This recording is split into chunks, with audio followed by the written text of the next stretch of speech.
Spider-Man Brand New Day hid a Jean Grey origin story inside a Spider-Man movie. And the strange part is, I liked the Peter Parker story. The isolation and the darkness, and especially what happens with MJ, hit me much harder than I expected. But it works so well that everything surrounding it starts to feel cheaper. Scorpion feels like a distraction, and Jean Grey eventually becomes the movie. Spider-Man is the one Marvel property here that does not need rescuing. Yet, somehow, he ends up carrying the ones that do. At a certain point, he stops feeling like the subject of his own movie and starts feeling like the payday. So the question isn't whether the Peter Parker drama works. It does. The question is what Marvel is using it to sell. Hi, I'm Matthew Lawrence. I've been a filmmaker and editor for over 30 years. Welcome to The Rough Cut.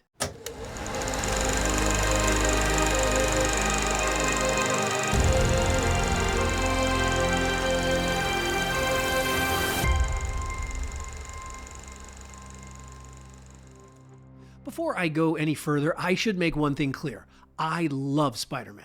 He's honestly the only superhero I've ever invested any real time in. This is the Spider-Man I knew. Spider-Man does whatever a spider can. Spins a web any size, catches thieves just like flies. Look out! That's the Spider-Man I grew up with, so I wanted more from this movie, and honestly, I was disappointed. But let me start with what works, because the emotional center of this movie is genuinely good. Tom Holland feels more connected to Peter Parker here, not simply sadder, but older. This Peter has spent 4 years living with the consequences of the decision he made at the end of No Way Home. Everybody else got to forget him, but he didn't get to forget anyone. That is a brutal piece of dramatic construction because Peter is carrying the full emotional weight of relationships that, for MJ and Ned, never happened. When he follows Ned to the party and sees MJ moving through a life that no longer includes him, the movie doesn't need to manufacture another tragedy. It simply lets Peter see exactly what he sacrificed while being unable to participate in any of it. He has become an outsider to his own life. But the rejection from MJ is what really got me. She reads the letter. She understands what Peter is telling her, and she still cannot give him what he wants because she has no emotional memory of any of it. From her perspective, this isn't lost love. It's a stranger asking her to feel something because he says she used to. And that is devastating because neither one of them is wrong.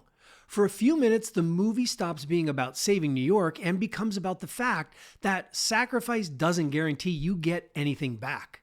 I liked and appreciated that psychological side of the story. It makes this Peter feel more human than he ever has, honestly. And then the movie begins turning all of that very human pain into something much less human. Here comes the Spider-Man. I understand what the movie is doing with this biological turn. The organic webbing and the blackening eyes, they make Peter's internal crisis visible. He isn't simply isolated anymore. His own body is telling him he may become someone he cannot control. That is where the Spider-Man 3 parallel came to me. In that film, Peter's darker side comes from something external. The alien suit amplifies his anger and ego. Here, the movie removes the suit and suggests that the same conflict has been buried inside the spider bite all along. The more Peter gives into the spider, the more dangerous he becomes. Although I do feel the need to defend spiders a little bit here.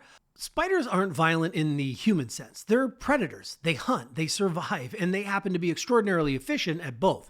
So Peter isn't really becoming morally more like a spider. The screenplay is using his biology to revisit that darker Peter conflict without bringing back the symbiote. But dramatically, it works because it physicalizes what Peter has already been doing emotionally. He has suppressed his grief, his love for MJ, and nearly every part of his former identity. So when his body becomes unpredictable, his first response is to build an inhibitor and suppress that too. Instead of confronting what he is becoming, Peter tries to turn that part off too. That gives the movie a very strong contradiction. Emotionally, it is making Peter more human than ever, while physically, it is making Spider-Man less than human.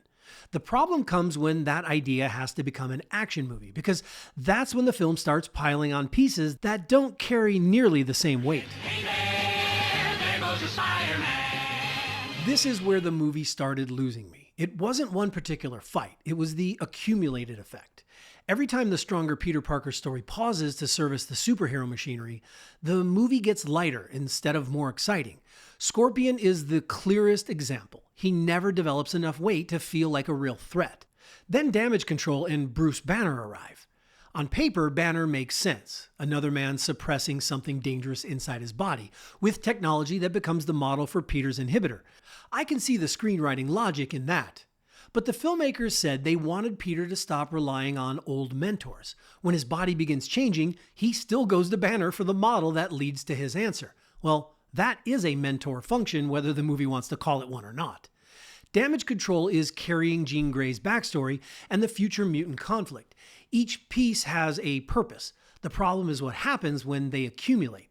The action stops feeling like an inevitable extension of Peter's emotional story. Instead, that story keeps getting interrupted by franchise maintenance. So, are these Marvel characters supporting Spider-Man?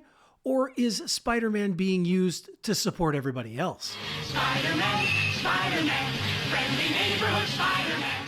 And Jean Grey is where that question gets answered for me. The writers have said they already had much of the story in place, but they didn't find their antagonist until Destin Daniel Cretton joined the project. They called Jean the missing piece they desperately needed. Cretton says it wasn't a mandate. His team asked for a young character who could possess minds and mirror Peter's loneliness. As a screenwriting solution, she works. That's exactly why she takes over. Once Jean is revealed, the mystery reorganizes around her. Damage Control becomes her history, and the climax is driven by her grief. Peter stops driving his own story and starts helping complete her origin. Marvel has now officially confirmed that Sadie Sink will play Jean Grey in its 2028 X-Men movie, so this wasn't merely a cameo. Brand New Day introduced a major piece of the next X-Men franchise inside a Spider-Man movie. That is what I meant by the payday. Spider-Man gets the audience through the door, and the Peter and MJ drama gets us emotionally invested. But Marvel spends that investment on the X-Men. They put a brave little Peter Parker story to work, selling the next phase.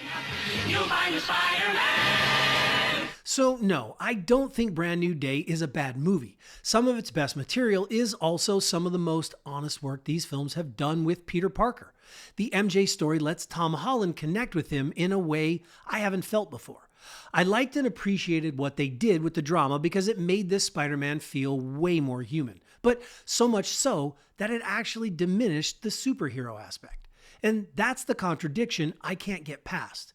The movie takes an emotionally brave risk by refusing to give Peter his old life back, then makes the safe franchise choice by using his pain to introduce the future of the X-Men.